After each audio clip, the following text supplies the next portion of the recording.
Bom dia.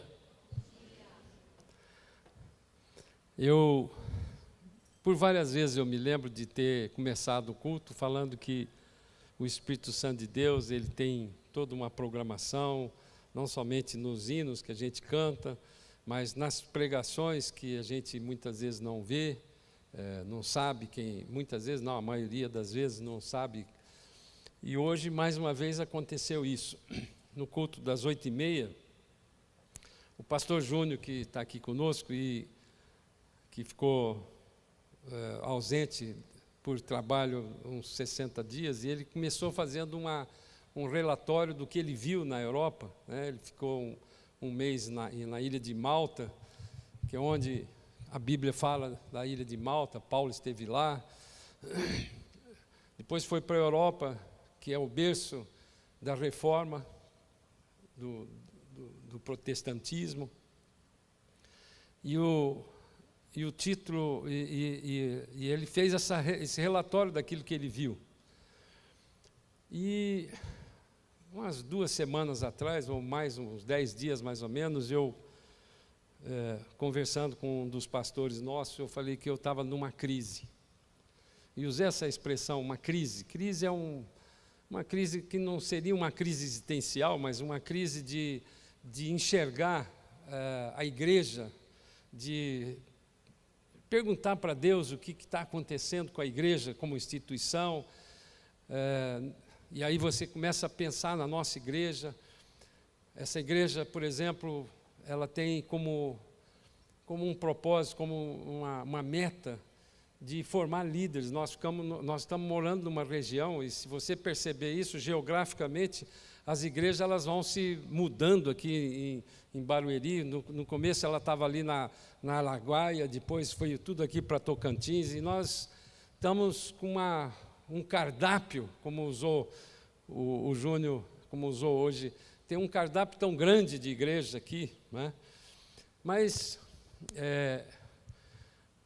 o Espírito Santo de Deus que fala comigo, com você, ele vai te levando a discernir a voz do Espírito, né? Quando Paulo fala lá em 1 Coríntios, no capítulo 2 e 3, que o discernimento que você tem é um discernimento que vem do Espírito e não da sua carne.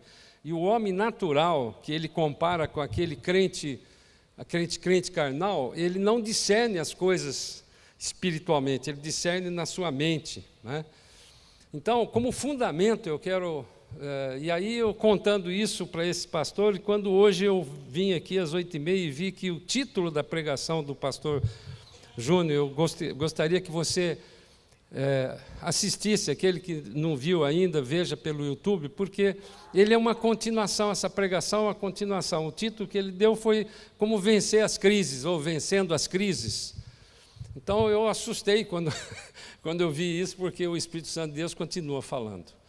E eu quero então fazer essa introdução dizendo para você o seguinte, como um fundamento, para que você compreenda claramente isso. Deus criou o homem e deu a ele a condição dele decidir a sua vida.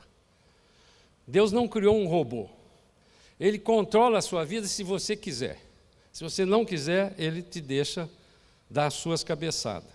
E no momento que você recebe Jesus como Senhor e Salvador, a partir dali tem dentro de você 2 naturezas. A natureza pecaminosa, que continua existindo, a sua natureza não tem acordo com ela. A Bíblia diz isso claramente, que você não consegue, vamos dizer, converter a sua natureza. Você consegue converter a sua alma e deixar que o controle disso, da sua vida, seja feito pelo Espírito Santo de Deus, que passa a habitar dentro de você. Então você é como se tivesse 2 pessoas dentro de você. Então, esse é um fundamento que você precisa entender. Quem é que controla a sua vida? É o Espírito que habita em você ou é a sua natureza? Isso é uma coisa que é do dia a dia da nossa vida. Então, a queda do homem é responsabilidade do homem. E muitas vezes você transfere para Deus, terceiriza para Deus as calamidades da vida, quando, na verdade, você não deixou que Ele controlasse a sua vida. Então, feito isso, o título da pregação que eu estou dando aqui hoje é o corpo de Cristo. E o corpo, ele é dominado pela cabeça. Um dedo, ele não mexe isso aqui a não ser que a cabeça dê uma ordem para o nervo e para o músculo, que passa por um neurotransmissor do nervo para o músculo, mexendo o dedo. Esse neurotransmissor chama acetilcolina. Eu sei disso porque um dia um médico declarou que eu tinha uma doença muito grave, chamada miastenia gravis. E a miastenia gravis é uma doença que é pior que um câncer, porque tem câncer que tem cura, e a miastenia não tem cura, na cabeça deles. Vocês estão me vendo como um miastênico? Um dia eu fiz uma oração para o meu Senhor, assim. Falei, Senhor, foi numa crise que eu tive, grave de miastenia, o médico falou, olha, eu preciso te levar para um único hospital que tem aqui em São Paulo, que é lá no Le Fronten, e tirar totalmente a sua imunidade. Você vai ficar numa bolha por 2, 3 semanas. Esse tratamento custava R$80 mil naquela época. E você vai tirar toda a sua imunidade, e se você tiver uma pequena gripe, você morre. Para resetar o seu sistema imunológico e ver se ele entende, porque é uma doença autoimune que ela entende que o acetilcolina, que manda o nervo mexer com o músculo, ele é comido pelo seu sistema imunológico. E eu, numa crise que eu tive naquela vez, eu esperei a Raquel sair de casa, do andar térreo da minha casa para o andar superior, tem uma escada redonda, e eu levei 40 minutos para subir essa escada. Sentava em cada um dos degraus, descansava, depois sentava de novo, levei 40 minutos. E quando eu cheguei lá em cima, eu falei, Senhor, se já terminou o meu tempo, pode me levar, eu não tenho mais nada para fazer aqui. Agora, eu não quero ficar um inútil deste.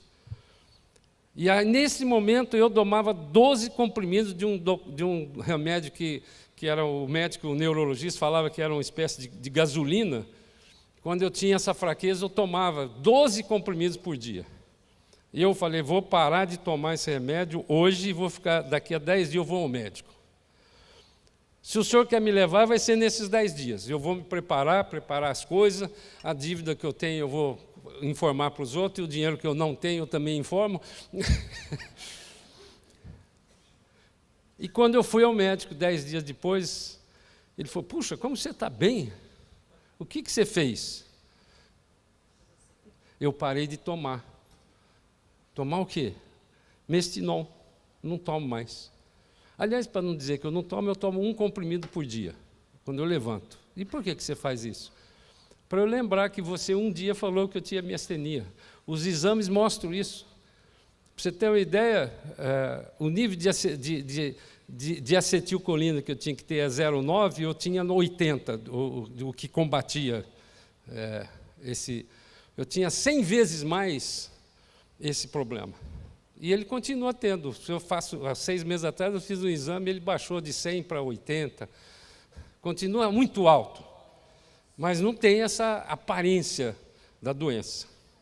O que eu quero dizer é o seguinte, quem é que controla a sua mente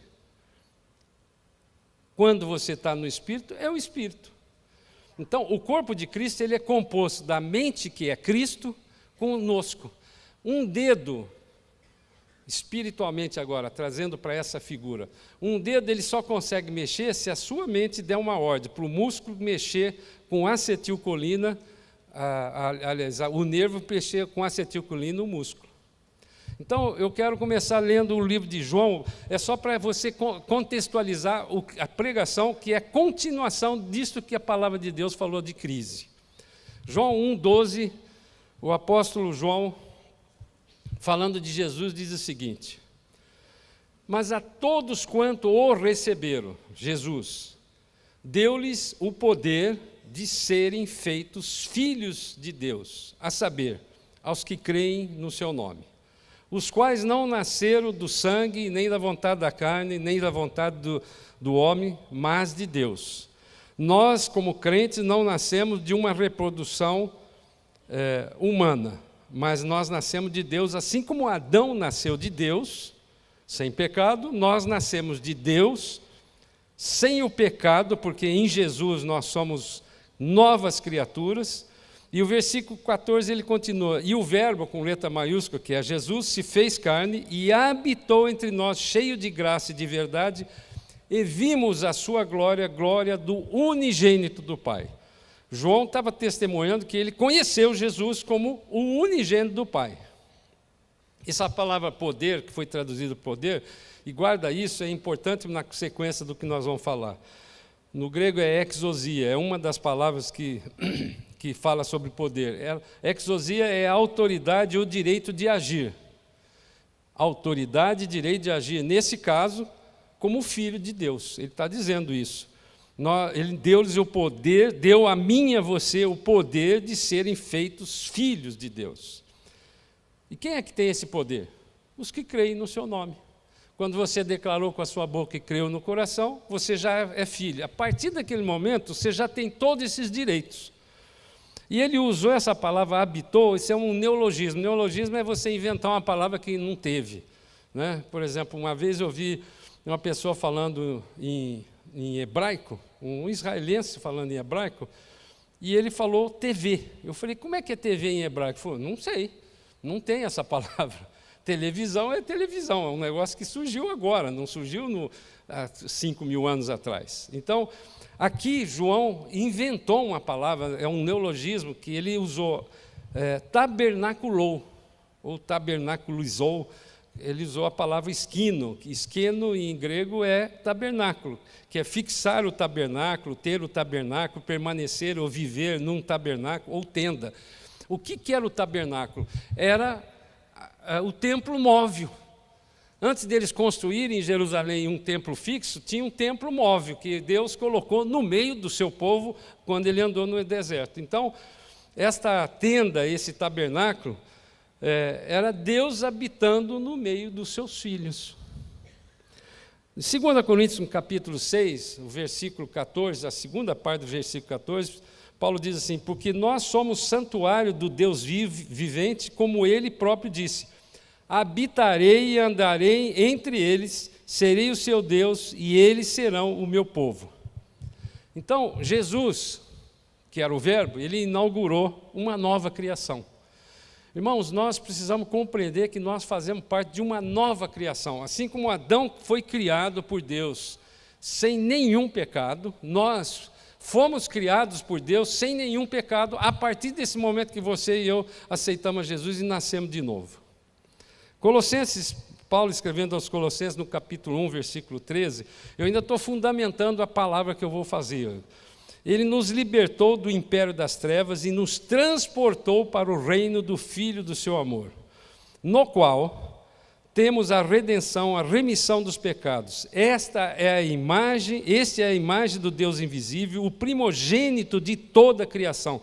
Um pouco antes nós falamos do unigênito, agora ele chamou Jesus de primogênito de toda a criação, é o primeiro. Pois nele foram criadas todas as coisas nos céus e na terra, as visíveis e as invisíveis, sejam tronos, sejam soberanias, quer principados, quer potestades. Tudo foi criado por meio dele e para ele. E ele é antes de todas as coisas, nele tudo subsiste. Ele é o cabeça do corpo da igreja. Ele é a cabeça do corpo, da igreja. Ele é o princípio, o primogênito entre os mortos, para que em todas as coisas ter a primazia. E ele continua no versículo 19, porque aprove a Deus que nele residisse toda a plenitude e que, havendo feito a paz pelo sangue da sua cruz, por meio dele reconciliasse consigo mesmo todas as coisas, quer sobre a terra e quer nos céus. Essa palavra reconciliar-se no original grego é trazer de volta ao estado de harmonia anterior.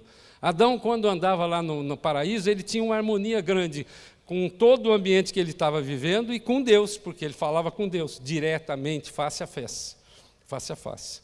Então, o que Deus fez através de Jesus na minha e na sua vida é trazer de novo a reconciliação entre nós com Ele e entre nós com o ambiente que a gente vive. Mas a pergunta que eu faço, é isso que nós estamos vivendo em harmonia com o ambiente que nós estamos vivendo? Jesus nos libertou do império das trevas. E é engraçado que, por isso que eu pedi para você guardar, que essa palavra que foi traduzida agora como império das trevas, ou como império, é a mesma palavra que eu falei lá, exousia, que é a autoridade ou o direito de agir. Nesse caso, nas trevas. É importante nós sabermos que quando nós nos tornamos filhos de Deus, nós nos tornamos livres do jugo das trevas. Você não precisa pecar mais. Porque Deus nos transportou para o reino do Filho do seu amor, fazendo parte do outro reino que eu e você somos. É poderoso e soberano sobre todas as coisas. Sabe, as trevas, antes ela tinha um poder sobre nós. Hoje, como os cristãos, nós temos poder sobre as trevas. Irmão, se você não conhecia isso, passa a saber disso, desde o momento que você declara com a boca e crê com o coração, você já tem esse poder, você já é herdeiro e co-herdeiro, você já é filho de Deus. 2 Coríntios capítulo 5, versículo 17, diz assim: e assim, se alguém está em Cristo, é nova criatura. As coisas antigas já passaram e eis que fizeram novas.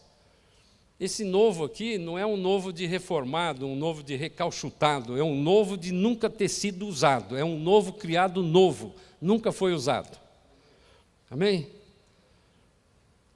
Quando Paulo pega o capítulo 1 do versículo, capítulo 1 de 1 Coríntios, capítulo 2 de 1 Coríntios, e ele faz uma comparação do homem natural, aquele que ainda não conhece Jesus, com o homem espiritual, que é aquele que somos nós, que já conhecemos Jesus. E ele faz uma comparação que eu quero deixar aqui claro, dizendo que o crente, ele passa a ter a mente de Cristo. Se ele tem a mente de Cristo, e se você deixa que ele conduza a sua vida, o corpo de Cristo conduz a sua vida, porque, como eu disse, o corpo é a cabeça, é Jesus. Se um dedo, se você quiser mexer, se você for um dedo nesse corpo e quiser mexer, você só consegue mexer se a cabeça mandar o músculo ser mexido pelo nervo que passa pelo neurotransmissor, que é o acetilcolina.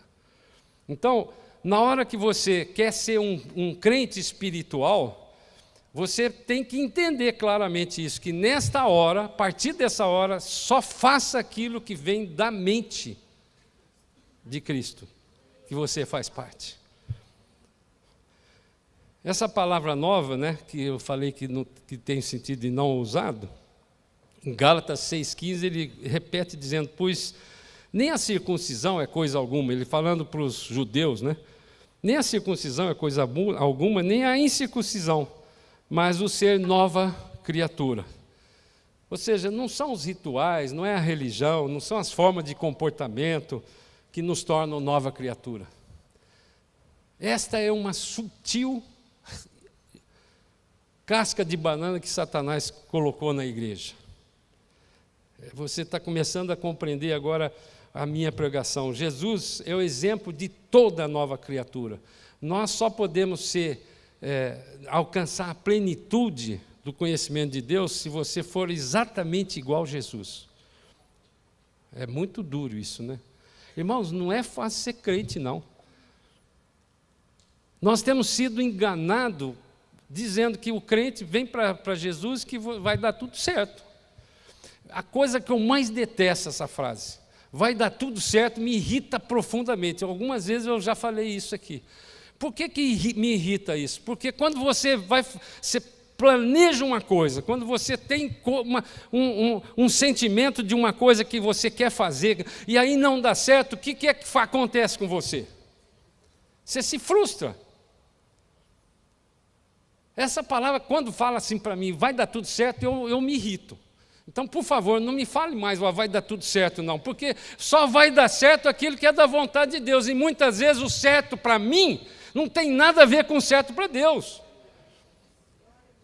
Porque se eu fiz alguma coisa pensando que estava dando certo, com um espírito diferente que não é de Deus, vai dar errado, no ponto de vista de Deus. No ponto de vista meu pode dar certo, mas ele me traz uma mente pervertida.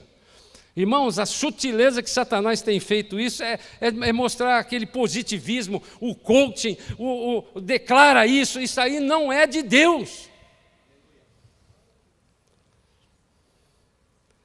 Efésios 1,15 diz assim: por isso, também eu, tendo ouvido a fé que há entre vós no Senhor Jesus, e o amor para com todos os santos, e agora essa é a minha oração que eu estou fazendo para a minha vida e para a vida dessa igreja. Eu não cesso de dar graça por vós, fazendo menção de vós nas minhas orações. Irmãos, essa igreja aqui, a maioria é madura. E é exatamente por isso que eu estou falando uma mensagem para gente madura, para compreender o que eu estou falando. Para que o Deus do nosso Senhor Jesus Cristo, Pai da glória, nos conceda espírito de sabedoria e de revelação no pleno conhecimento dEle, iluminando os olhos do vosso coração. O coração aqui é o entendimento, para saberdes qual é a esperança do seu chamamento, qual a riqueza da glória da herança nos santos. Chamamento aqui no original é qual o seu papel, a sua vocação, a sua convocação. Qual a riqueza da glória da sua herança nos santos. E qual a suprema grandeza do seu poder para com os que cremos, segundo a eficácia da força do seu poder. Veja quantas vezes ele usou a palavra poder. O qual exerceu ele em Cristo, ressuscitando-o. O mesmo poder que tem dentro de mim e de você, que é o Espírito Santo, é o mesmo poder que ressuscitou dentre os mortos, fazendo sentar à direita nos lugares celestiais, acima de todo principado e potestade, poder e domínio, de todo o nome que se possa referir, não só no presente século, mas também no vindouro, ou seja, vale para até hoje, está atualizado, e pôs todas as coisas debaixo dos seus pés, e para ser o cabeça sobre todas as coisas, o deu à igreja, o qual é o seu corpo, a plenitude daquilo que tudo enche em todas as coisas. Duas coisas que eu quero destacar nesse longo trecho que nós lemos. Primeiro, Jesus é a cabeça de um corpo chamado igreja. Guarde essa informação, irmãos. Igreja é uma pessoa mística. Essa palavra mística eu não gosto de usar muito porque foi mal interpretada. O que é mística é que é relativo ao espírito, não relativo ao corpo, à carne. Então, a igreja é uma pessoa mística. Ela não é uma instituição. Essa foi a rasteira que Satanás fez, quando ele transformou a igreja de um corpo numa instituição. De um corpo que é móvel, numa instituição que é estática, que é poderosa, que é uma organização. E quando nós nos tornamos parte de um corpo chamado igreja, irmãos, nós precisamos entender que em cada dia da nossa vida, ou em cada ação que eu e você fazemos, qual que é o papel que Deus tem para mim, nesse corpo que se chama igreja. Não é o papel genérico da minha vida ao longo de todos esses 70 e tantos anos que eu vivi. É o papel diário que Ele quer, de cada ação, de cada coisa que eu e você vamos fazer. É perguntar para a cabeça: eu posso mexer o dedo? E ele diz aqui, qual é a esperança do chamamento de Deus, de Jesus? Qual é a riqueza da glória da sua herança em nós? Qual é a suprema grandeza do seu poder para conosco? E segundo a eficácia da força do poder de Jesus. Então, o resumo do que eu falei até agora, para nós começar uma pregação, é que Jesus é uma pessoa. Isso tudo ninguém tem dúvida. E que Jesus é o unigênito do Pai e é o primogênito da criação. Que Jesus é a cabeça de um corpo da nova criação que ele chamou de igreja. Que, portanto, a igreja é uma pessoa espiritual, é uma pessoa mística, que eu chamei de mista, que se move e age na terra, sendo conduzida e guiada pelo Espírito que está dentro de mim e de você. Então, a missão da igreja é um ministério de reconciliação, que é fazer voltar as coisas confusas que estão na harmonia anterior. Como eu disse, Adão, antes do pecado, ele tinha essa harmonia. Mas ele decidiu. E eu e você podemos decidir diariamente a não fazer aquilo que está na vontade da cabeça. Então, agora eu quero entrar na palavra do corpo de Cristo mesmo. Ele usou aqui essa palavra filhos. que é Tecnon. Tecnon é um filho bebê. Primeiro a João, vou voltar lá no começo, da primeira passagem que eu falei. Primeiro a João, no capítulo 1. Não, desculpe, João 1, 12, ele fala assim: todos quantos receberam, deu-lhes o poder de serem feitos filhos de Deus, a saber, aos que creem em seu nome. Então, quando você não conhecia Jesus, quando você não era crente, essa palavra filhos, que ele, no original aqui, é teknon, que é um filho bebê. O que o bebê precisa da mãe? Tudo.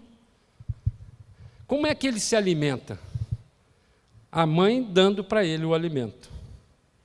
Num primeiro momento é a mamá, é o leite espiritual.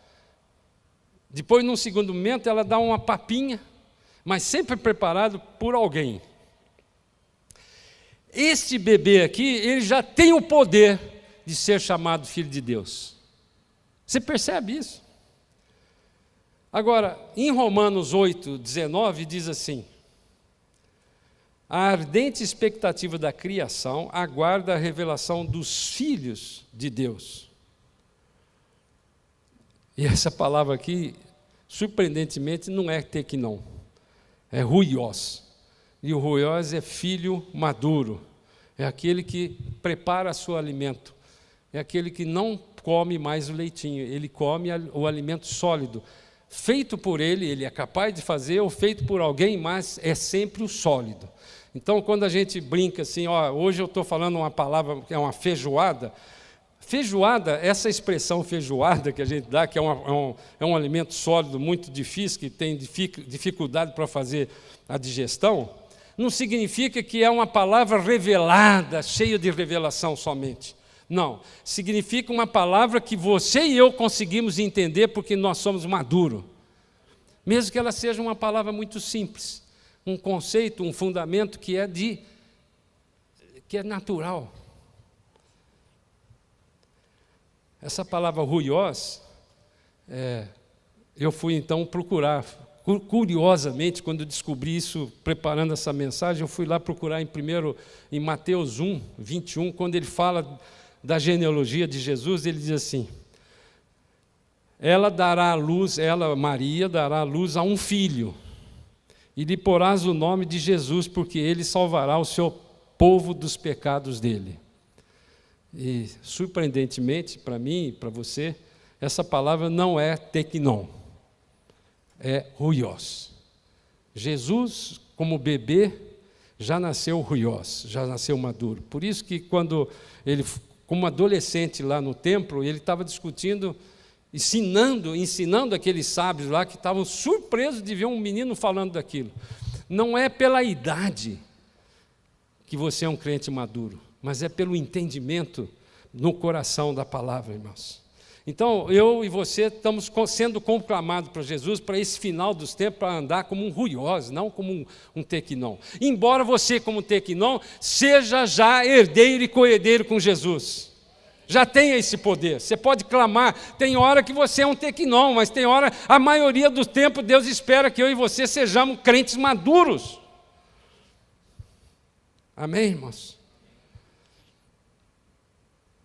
A igreja deve crescer, irmãos, alcançando a estatura do varão perfeito. Efésios 4, no versículo 13, ele diz assim: até que todos cheguemos à unidade da fé e do pleno conhecimento do Filho. Essa palavra filho é ruios, do Filho de Deus.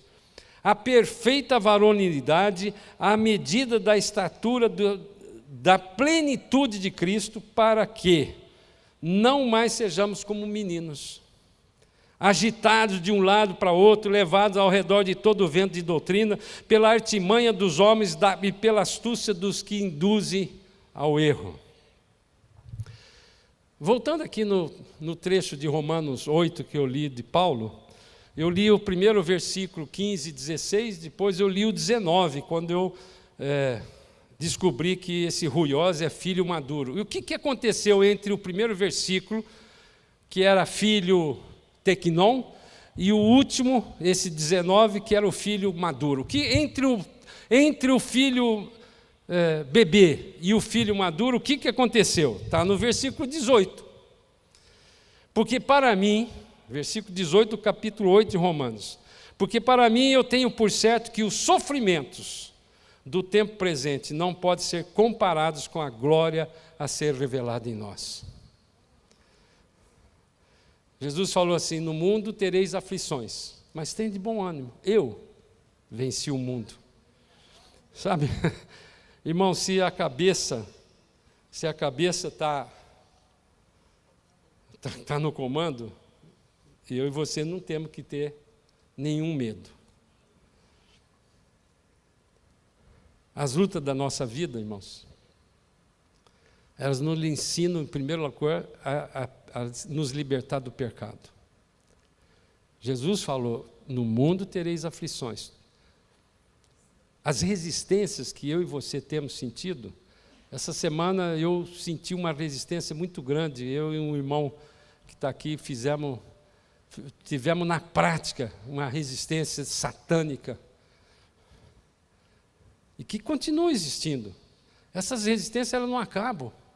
Se eu e você não tivermos uma análise madura das coisas que estão acontecendo na minha e na sua vida, e não discernimos espiritualmente, por isso que Paulo, quando fala, leia em casa o capítulo 2 do versículo, capítulo 2, do primeiro versículo até o final do capítulo 3 de 1 Coríntios, você vai entender isso. Nós precisamos sempre discernir as coisas que estão acontecendo, elas estão aí à sua disposição. Você muitas vezes um sonho, essa noite eu tive um sonho profético, e eu acordei de madrugada pensando nisso, que fala da atuação de satânica para tirar a autoridade da igreja, a igreja como corpo. Qual foi a rasteira que Satanás fez com a igreja? A partir do momento que ele percebeu que a igreja era um corpo, e a igreja agia como um corpo, ela se movimentava. Quando Jesus fala que as portas do inferno não prevalecerão contra a igreja, o que ele quis dizer? O que a porta faz? Aqui nós temos várias portas aqui. O que tem na porta? Você entra e sai na porta. A porta é um lugar que você entra e sai. Portanto, você tem que se movimentar nela. É pela porta que você entra e sai. Não é isso? Eu te pergunto, a palavra de Deus diz que o inferno, você está escravo da escravidão desse inferno, e você não consegue sair do inferno. Então, as pessoas que estão dentro do inferno, quem é que pode ir lá e arrancar aquelas pessoas de lá? Um corpo. Um corpo que se move, que entra e sai ali, porque a palavra de Deus promete que não prevalece, a porta do inferno não prevalece. A única pessoa que pode, a igreja, o melhor lugar que nós podíamos frequentar diariamente é o inferno. Você já parou para pensar isso? Se é no inferno que estão as pessoas, como você estava antes, e Ele nos transportou para a rocha firme que é Jesus, só tem uma instituição, ou um corpo, que pode entrar e sair de lá sem nenhum medo. É a igreja. Quando Jesus venceu a morte, e Ele deu aquela rasteira em Satanás, que a igreja nunca existiu no Velho Testamento, não existe nenhum lugar que fala a igreja. Nenhum lugar no Velho Testamento. Ele é um mistério que foi revelado a partir do momento que Jesus subiu, e Ele falou: vocês ficam aí até que o Espírito Santo desça. Quando o Espírito Santo desceu, inaugurou a igreja. E aí aquele povo entendeu que a cabeça, que era Jesus, que permitia ele fazer todos os milagres. Então eles saíram enfrentando todos os demônios. Eles entravam e saíam todo dia lá do inferno. Aí Satanás falou assim: espera aí, faz 330 anos que esse corpo continua tirando da minha casa todas aquelas pessoas que estão lá para serem libertas. Não se esqueça que o primeiro discurso que Pedro fez, converteram 3.000 pessoas, irmãos. Foram batizadas 3.000 pessoas só por uma palavra que, se você for analisar no ponto de vista exegético e hermenêutico, era uma pregação até simples demais. E era acusativa: vocês mataram Jesus.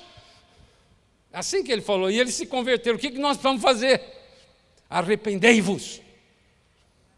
A mensagem do Evangelho está sendo manipulada hoje. Você não pode falar mais de nada, não pode falar do pecado, não pode falar de nada. Qual foi a estratégia que Satanás fez? Faz muito tempo já.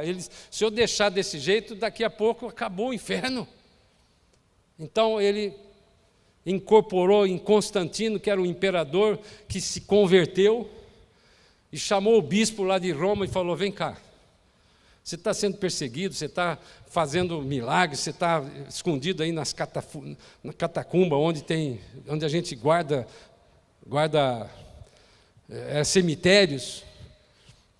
Não, vem cá, agora eu vou oficializar, a igreja vai ser, é obrigatório agora. Todo mundo vai ser cristão. Eu sou o imperador, faço um decreto, você vem para cá, eu vou te pagar um salário aqui, vou te botar uma roupa bonita, você vai morar aqui num lugar, você vai ter todo o poder. Esse relatório que o pastor Juno fez hoje mostra a igreja brasileira. Irmãos, essa rua aqui, ó, tem mais crente frequentando essa rua. Pega a outra rua, você começa lá na Lagoinha, você começa na Memorial, você vê todas essas igrejas que estão aqui. Tem mais crentes aqui nesse metro quadrado aqui do que na Suécia, ou do que na Finlândia. Dentro desse relatório dele, hoje nos países nórdicos, aborto, até 3 meses ou 4 meses de vida, a mulher vai na internet, preenche um formulário, assina esse formulário em DocSign com o marido e autoriza, e automaticamente já vem o lugar que ela pode ir lá fazer o aborto. Ponto. Para matar a criança. Ficou normal isso. Aonde está a autoridade da igreja? Não tem mais. A igreja perdeu a autoridade. E por que ela perdeu a autoridade? Porque ela deixou de ser um corpo móvel, que entra e sai a hora que ela quer no inferno, e passou a ser uma instituição.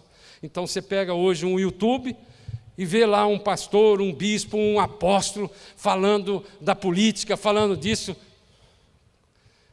Aonde foi que Jesus, aonde está alcançar a estatura do varão perfeito com a igreja? A igreja não consegue conquistar o mundo mais, porque ela não age mais como a palavra de Deus manda.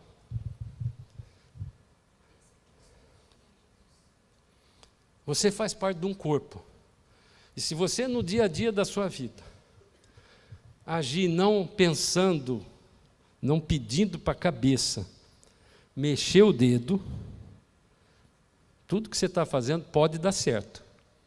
Fazer a coisa certa com o espírito errado te perverte a mente. Você pensa que está dando certo e o certo não é o certo. O que é o certo para mim e para você? Aquilo que é a vontade de Deus. E se a vontade de Deus não é que você faça isso que você está fazendo? Tem decisões que eu e você temos que tomar na nossa vida, irmãos, que elas são tão simples de tomar, quando você está na vontade do Senhor, Ele fala. Mas quando você pensa que você está fazendo a vontade de Deus, porque, sabe, irmãos, essa religião de decretar, de afirmar, eu não estou dizendo para você não orar, irmãos, porque a oração é a forma de você falar com Deus, e quando você fala com Deus com a mente de Cristo, Ele te revela na hora. Por que Pedro falou aquela palavra para Ananias e para Safira? E eles foram mortos. Porque o Espírito Santo de Deus revelou. O Espírito Santo de Deus continua falando comigo, com você, basta você querer. Ele é o cabeça. Uma coisa é você identificar com a mente de Cristo a resistência de Satanás e quebrar essa resistência em nome de Jesus. A outra coisa é você achar que você está fazendo certo, sem ouvir a voz do Espírito, e depois aguentar as consequências, como se fosse Satanás. Satanás, muitas vezes, ele tem culpa de coisa que ele nunca fez. É você mesmo que fez. Você põe muita culpa em Satanás. Presta atenção, porque tem 3 coisas que podem acontecer na minha e na sua vida. Uma vem da sua mente, outra vem de Satanás e outra vem de Deus. E quando Deus fala não, não tem como brigar com isso. Percebe isso, irmãos? Muitas vezes nós estamos querendo fazer uma coisa que não é da vontade de Deus. E Ele vai deixando. Por que eu falei no início que quem é que controla a sua vida? A queda do homem é a responsabilidade do homem. Não tem nada a ver com Deus. Adão foi criado assim como eu e você fomos criados, num ambiente sem nenhum pecado. Quando Jesus morreu por mim e por você, Ele era homem, e como homem Ele pagou no meu lugar tudo aquilo que eu devia e era incapaz de pagar. A partir dali a decisão é minha e sua. Ele só vai mostrando para você, ó, não está nesse caminho. Irmãos, nós precisamos aprender a discernir, quando fala Paulo. Eu vou até ler essa passagem aqui, nessa minha tradução, que é diferente da tradução que às vezes eu mando, que é 1 Coríntios. Vale a pena a gente terminar lendo isso, porque eu quero orar com você, irmãos. O Espírito Santo de Deus está falando comigo e com certeza está falando com você. Porque o versículo 11 está dizendo assim, porque 1 Coríntios 2 diz assim, o versículo 10, vou ler. Mas Deus nolas revelou pelo seu Espírito, com letra maiúscula. Vou ler essa tradução que está projetada aqui. Porque o Espírito a todas as coisas perscruta, ele penetra todas as coisas, até mesmo as profundezas de Deus. Versículo 11 ele continua, porque qual dos homens sabe coisas dos homens, senão o seu próprio Espírito que nele está? Assim também as coisas de Deus, ninguém as conhece, senão o Espírito de Deus. Então, se eu tenho o Espírito de Deus dentro de mim, qual é o Espírito que eu vou consultar? O meu, com a minha intelectualidade, com a minha competência, com a minha sabedoria, ou o Espírito com letra maiúscula, que é o Espírito de Deus? Eu tinha um diretor meu, um gaúcho bravo, que nem uma onça. Ele, quando a reunião estava muito complexa, muito confusa, ele falou assim, eu vou falar uma coisa aqui que qualquer idiota entende. Aí ninguém mais falava nada, porque senão você já ia falar, eu sou um idiota. Porque qual dos homens sabe as coisas do homem, senão o Espírito do homem que nele está? Assim também ninguém sabe as coisas de Deus, senão o Espírito de Deus. Você percebe que há uma decisão minha e sua? Em que eu vou agir? Com o meu espírito, com o meu entendimento ou com o Espírito de Deus? Versículo 12 ele continua. Ora, nós não temos recebido o Espírito do mundo. Ele está agora falando com um crente como eu e você, um crente maduro, que ele está cobrando desse crente a maturidade. E sim o Espírito, com letra maiúscula, que vem de Deus, para que conheçamos o que por Deus nos foi dado gratuitamente. E o versículo 13, as quais, disso também falamos, não em palavras ensinadas pela sabedoria humana, mas ensinadas pelo Espírito, conferindo coisas espirituais com coisas espirituais. Você vai falar de Jesus para um sujeito que é ateu, o que não conhece, ele não vai compreender o que você está falando. Ele não discerne as coisas espirituais. Nós estamos falando aqui nós estamos dando uma feijoada para gente madura que compreende o que eu estou falando. As quais nós falamos não com palavras de sabedoria humana, mas com o que o Espírito Santo ensina, comparando as coisas espirituais com as coisas espirituais. E o 14. Ora, o homem natural, aí é que ele vai comparar. O homem natural, que é aquele que não conhece Jesus, não aceita as coisas do Espírito. Ele não aceita, porque lhe são loucura. Cada vez mais está sendo loucura falar do Evangelho para uma pessoa. E não pode entendê-las, porque elas se discernem espiritualmente. Discernir é julgar. Você está comparando uma coisa. Discernir é julgar as coisas. E o 15 diz, mas o que é espiritual julga todas as coisas. Discerne, é a mesma raiz da palavra, é julgar ou discernir. O homem espiritual discerne todas as coisas, mas ele mesmo não é julgado ou discernido por ninguém.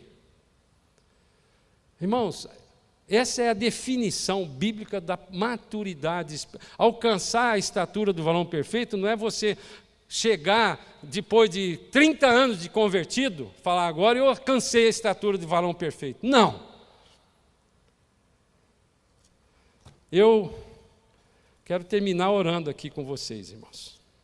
Mas eu comecei a dizer que o sofrimento, a tribulação, as aflições, são a promessa que Deus deu para o seu povo. Nós não podemos escapar disso, sabe por quê? É a forma didática que Deus nos dá, para que a gente aprenda a discernir espiritualmente aquilo que é a vontade dEle. Como eu disse, as nossas lutas da vida é que nos ensinam a nos libertar do pecado. As lutas da vida é que nos ensinam a entender a vontade de Deus para a nossa vida. É através dessa forma didática das lutas da vida que Ele nos ensina a ser usado como um corpo móvel no meio de Cristo. As lutas da vida que nos ensinam a experimentar o seu poder, do seu amor, da sua misericórdia. O Júnior hoje citou o nascimento dessa igreja, que foi através de uma cura de uma filha, que passou 4 anos e meio sem dormir. Então, eu e a Raquel fomos alcançados de uma forma em cima de uma grande tribulação, de uma tragédia na nossa vida. E foi por causa dessa tragédia que vocês estão aqui hoje, que milhares de pessoas foram convertidas e transformadas a sua vida através desse testemunho de 2 caras improváveis, como eu e minha mulher. Não é por causa da nossa competência, irmãos. Deus escolhe as coisas. Ele escolhe as coisas loucas desse mundo para transformar aqueles, para confundir os sábios. A palavra de Deus diz isso lá em 1 Coríntios capítulo 1. Não acha que você não é nada, não. Porque Deus, se você está aqui hoje, ou se você está nos vendo aqui, é porque Deus escolheu que Ele vai usar você. Cada um de nós tem um propósito. Só que a regra é essa. A regra do corpo de Cristo é que a tragédia que nós vivemos, só para a gente terminar mesmo agora e orar, a tragédia que nós vivemos como igreja é que a igreja perdeu a sua autoridade, porque ela deixou de discernir espiritualmente e passou a discernir como um homem natural. Na hora que você enfrenta um poder maligno, através de um número de deputados, através de um voto, irmãos, você já perdeu a guerra. Sabe por quê? Porque aí ele igualou. Quem que é o príncipe desse mundo? A palavra diz, quem é o príncipe desse mundo? Pode falar. Satanás é o príncipe desse mundo. Então, na hora que ele traz no nível dele, ele ganha a guerra. Eu não consigo vencer Satanás. Eu só consigo vencer Satanás, e ele já está debaixo do meu pé, quando eu uso a minha cabeça, que é Jesus. O corpo móvel que eu e você fazemos parte, mesmo sendo um dedinho. Mesmo sendo um dedinho, vence qualquer batalha contra Satanás. Ele não tem poder, então ele faz de tudo para enganar você e trazer no nível dele. Quando está no nível dele, ele ganha. Você só vence uma batalha com oração, não é com armas, não é com poder, um poder institucional. A igreja do final dos tempos, tem 2 igrejas que estão aqui representando no capítulo 3 do livro de Apocalipse, a igreja de Filadélfia e a igreja de Laodiceia. A igreja brasileira, infelizmente, ela está andando no caminho da igreja de Laodiceia, que ela tem poder, ela tem quantidade de gente, ela tem poder político, ela tem poder financeiro. As igrejas estão ficando empresas cheias de dinheiro. E Satanás, ele é muito sutil, irmãos. A pandemia foi um grande exemplo que Deus mostrou para a igreja, para alertar a igreja. Você não precisa desse prédio, não, para ser igreja. Até o ano 330 depois de Cristo, quando Satanás converteu Constantino, a igreja não tinha nenhum poder político, nem financeiro, não existia instituição. Mas todo o poder de Deus estava resumindo aquilo. Eu não tenho dinheiro, como Pedro e João falaram para aquele homem, mas o que eu tenho eu te dou, levanta e anda. tem mais poder do que esse na minha e na sua vida? Ela continua existindo, irmãos. Você pode dizer: levanta e anda, em nome de Jesus. Vamos orar, vamos terminar orando. Sai, Satanás. Você não tem nenhum poder. Toda mensagem maligna que está sendo dado como dardo na mente dessas pessoas que estão aqui hoje, ou que estão nos vendo, ou que não vão nos ver ainda, eu repreendo no nome poderoso de Jesus. Não há nenhuma mensagem maligna que vai ficar resistindo na nossa mente agora. Pai amado, eu quero colocar a minha vida e a vida de cada um daqueles que estão aqui, daqueles que estão nos vendo pelo YouTube ou que vão nos ver ainda. Senhor, nós pertencemos ao seu corpo e nós reconhecemos que somos herdeiros e co-herdeiros com Jesus Cristo. Nós agradecemos mais do que reconhecemos. Nós queremos dizer que a nossa identidade em Cristo, nós somos de Jesus. E o Senhor chamou a igreja, que é um corpo composto de bilhões de pessoas ao longo de toda essa história, cuja cabeça é Jesus. Esse Espírito Santo que habita em nós, que o Senhor falou que era o nosso Consolador, é aquele que nos convence da justiça, do juízo, do pecado. E é somente através do Espírito, tendo a cabeça como Jesus, é que podemos ser vitoriosos em Cristo Jesus. Porque a sua palavra nos garante isso. Isso é uma palavra profética que o Senhor nos deu, que nós somos mais do que vencedores em Cristo Jesus. Mas nós não queremos vencer aquilo que nos nossos olhos da carne é o certo. Nós queremos vencer naquilo que aos seus olhos, aos olhos nossos são errados, mas aos seus olhos são certos, Pai. Pai, transforma as nossas vidas a partir deste momento, Pai. Que o Senhor possa a cada momento mostrar para mim como entender, como discernir, como julgar as coisas aos seus olhos, Pai. O sofrimento, Pai, não é colocado por Deus, mas ele é consequência do pecado, da queda. Mas Deus, apesar de tudo isso, mesmo nós sermos ainda um bebê espiritual, nos deu o poder de sermos chamados filhos de Deus. E mais do que isso, Ele nos transportou, nos arrancou deste inferno e nos trouxe na rocha firme que é Jesus. Pai, isso vale para nós individualmente, mas também vale coletivamente, Pai. Porque essa igreja é uma igreja sua, ela é essa igreja que nós estamos chamando como corpo, essa igreja que chama aqui nesse lugar, Igreja Batista Manaim, ela tem a função de entrar ali como corpo naquelas portas do inferno e arrancar da mão de Satanás todas essas pessoas. Senhor, transforma-nos em cristãos maduros, Pai, para a gente poder experimentar o poder sobrenatural que o Senhor tem já disponibilizado para nós. Já está dentro de nós esse Espírito, Pai. É o mesmo Espírito que arrancou Jesus dentre os mortos lá no terceiro dia, e Ele foi lá e arrancou da mão de Satanás a chave do inferno. Portanto, essa chave que abre e fecha essa porta está na mão de Jesus.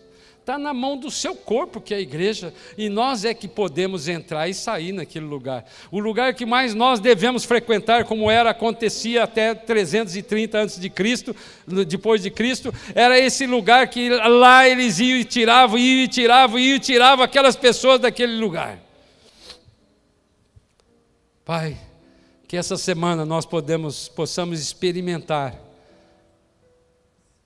e discernir e julgar espiritualmente tudo aquilo que o Senhor vai nos dar como bênção, Pai. Obrigado pela sua misericórdia, pelo seu amor, pela sua paciência, Pai. O Senhor tem tido muita paciência conosco, Pai. A nossa meninice, muitas vezes o Senhor até ri. Como muitas vezes a gente, quando pegava um filho no colo, e qualquer palavra que aquela criança falava, que não expressava nada, a gente se agradecia a Deus, porque achava que Ele estava tentando se comunicar com a gente. É assim que muitas vezes eu acho que o Senhor sente quando nós queremos falar com o Senhor, achando que a gente está entendendo o que o Senhor quer, Pai. Pai, faça com que nós possamos nos tornar realmente cristãos maduros. Cristão é aquele que parece com Cristo e que tem a maturidade de Cristo, que possa enxergar essa situação que está acontecendo, Pai. Que nada que venha nos frustrar seja suficiente para nos frustrar. Porque se nos frustrou é porque não é da sua vontade, Pai. Que nós tenhamos essa maturidade espiritual de entender que o não do Senhor muitas vezes é o sim, é o certo. E o sim do Senhor é sempre o certo. O não e o sim do Senhor são sempre o certo, Pai. Mas o não nosso pode ser o não do Senhor também. O sim nosso pode ser o não do Senhor. Que o Senhor possa nos mostrar isso nessa semana, para que a gente entenda qual é a sua vontade para a minha vida e para a vida de cada um daqueles que estão nos vendo e nos ouvindo aqui hoje, no nome de Jesus. E que a graça de Jesus Cristo, que o amor de Deus e que as consolações do Espírito Santo de Deus esteja com cada um de nós hoje e para sempre. Amém. Vão na paz. Boa semana, irmãos. Deus abençoe. Deus abençoe.